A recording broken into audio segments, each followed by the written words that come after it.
গত বছর বলিউডের সবচেয়ে বড় ব্লকবাস্টার দিয়েছেন শ্রদ্ধা কাপুর। তার অভিনীত স্ত্রীর সবচেয়ে বেশি আয়ের রেকর্ডে ছাড়িয়ে গেছে শাহরুখ খানের জওয়ান পাঠানের মতো সিনেমাকে।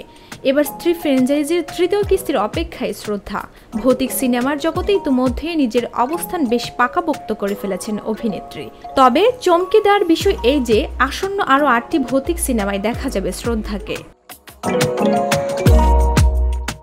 দ্য নট ম্যাগাজিনের একটি রিপোর্টে জানা গেছে, স্ত্রী 3 বা ভেরিয়া 2 তো বটেই, অভিনেত্রীকে হরর কমেডি ইউনিভার্সের 8টি সিনেমাতেই নাকি দেখা যাবে। 2025 সালের জানুয়ারি মাসে চিত্র নির্মাতা দীনেশ বিজন ম্যাগড হরর কমেডি ইউনিভার্সের 8টি নতুন সিনেমার কথা ঘোষণা করেছেন রিলিজ ডেট সহ।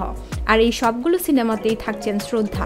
2025 সালে মুক্তি পাবে আইয়ুমান খুরানা এবং রাশমিকা মন্দানা অভিনীত থামা এবং শক্তিশালিনী।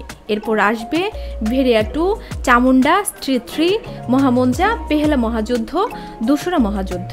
তবে সম্প্রতি একটি গুজব রটেছে যে এই প্রতিটি হরর কমেডি সিনেমায় একজন কমন থাকছেন, আর তিনি হলেন শ্রদ্ধা কাপুর। এখন পর্যন্ত ম্যাগড হরর কমেডি ইউনিভার্সের 4টি সিনেমা মুক্তি পেয়েছে। এর মধ্যে 2024 সালে মুক্তি পাওয়া মুঞ্জা সিনেমায় শ্রদ্ধা ছিলেন না। এছাড়া স্ত্রী 2-তে তিনি নায়িকা হিসেবে ছিলেন।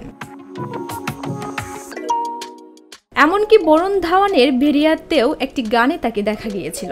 আবার বরুণ স্ত্রী 2-তে ক্যামিও চরিত্রে ধরা দেন। তাই ধারণা করা হচ্ছে ভেরিয়া 2 সিনেমাতেও হয়তো আবার শ্রদ্ধার ক্যামিও থাকবে।